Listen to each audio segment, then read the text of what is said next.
In 2020, Horace Toppins was already on New Orleans police radar as a frequent domestic abuser, with a fresh warrant out for his arrest.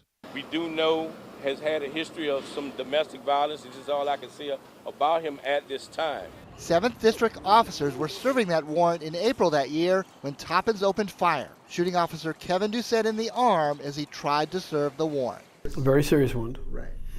Permanent damage. After Toppins' arrest, he was charged with 15 criminal counts, including attempted first-degree murder of a police officer, felon with a firearm, kidnapping, and multiple battery and domestic violence charges. On the attempted murder charge alone, he faced 20 to 50 years in prison, and given his long criminal history, could have faced life as a multiple offender. But court records show that when Toppins pleaded guilty in February, the attempted murder charge disappeared. 8 other counts were dismissed, and several more were dropped to lesser charges. In the end, Toppins agreed to serve 10 years for being a felon with a gun and 5 years for aggravated battery, to be served simultaneously. That's really troublesome.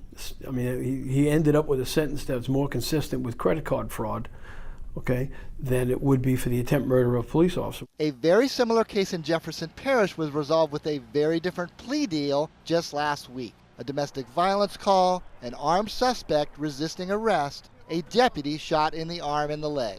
In that case, Tyrone Lewis pleaded guilty as charged to attempted murder, kidnapping, felon with a gun, and a host of other felonies. At his sentencing May 12th, Lewis got the maximum, 50 years. In the Toppins case, the president of the Police Association of New Orleans, Captain Michael Glasser, said justice was not served. And that was just a sheer act of violence. And if he'll do that to a police officer who is armed outside his door, what is he going to do to the average citizen or individual for whom he can prey on? We requested an interview with Jason Williams or somebody from his office, but so far, nobody has been made available to answer our questions. But in regular press releases and public statements, Williams has regularly touted the number of guilty pleas obtained by his office. In his first People's Report on his first year as DA, he highlights 1,700 guilty pleas covering more than 3,000 criminal charges. Recently, after a defendant was convicted of murder in a jury trial, Williams said this: "Criminal justice reform does not mean letting people out of jail.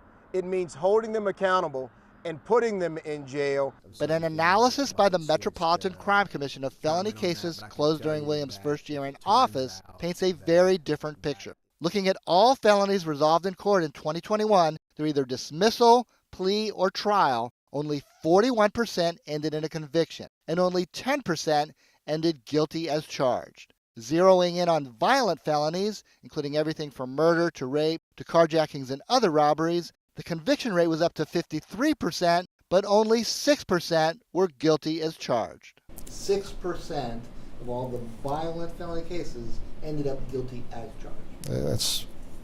It's a failure.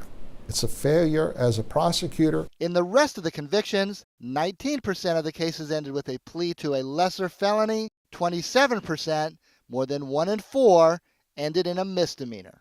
By comparison, Williams' predecessor, Leon Cannizzaro, secured felony convictions at more than double the current rate, topping 50% in each of his last 2 years in office, according to the MCC. You're doing a disservice to the public, and the bottom line is you're not doing any favors for the offender because you're setting them up to go right back into the same environment. Take a look at the case involving Montreal Bayham. Williams inherited Bayham's case when he was in the DA's diversion program, an opportunity to get a second chance and avoid prison time for heroin possession. Despite failing the program, Bayham's case was closed with no further consequences, the records show. Then, in a case charged by Williams as an aggravated assault with a gun, Bayham was allowed to plead down to assault minus the gun, and he was released on a 6-month suspended sentence. Just last month, less than a year after that misdemeanor plea, Bayham was booked with murder in a 7th Ward double shooting. They will recidivate and come back into the system to cost more money and more havoc and more victims. Last year, when Police Chief Sean Ferguson complained about a revolving door for repeat offenders, Williams responded by taking a shot at the NOPD for not making enough arrests. That war of words has since cooled.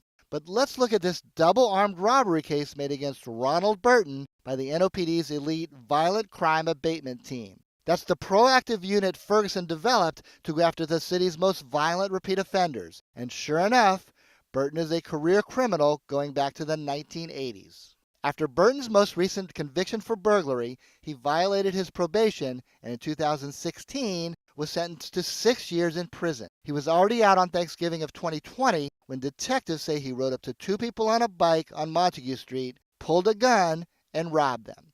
He faced up to 99 years on the armed robberies, but he was allowed to plead down to simple robbery. In June, he was sentenced to 30 months. At this point, an armed robbery is really just an inch away from being a shooting or a killing.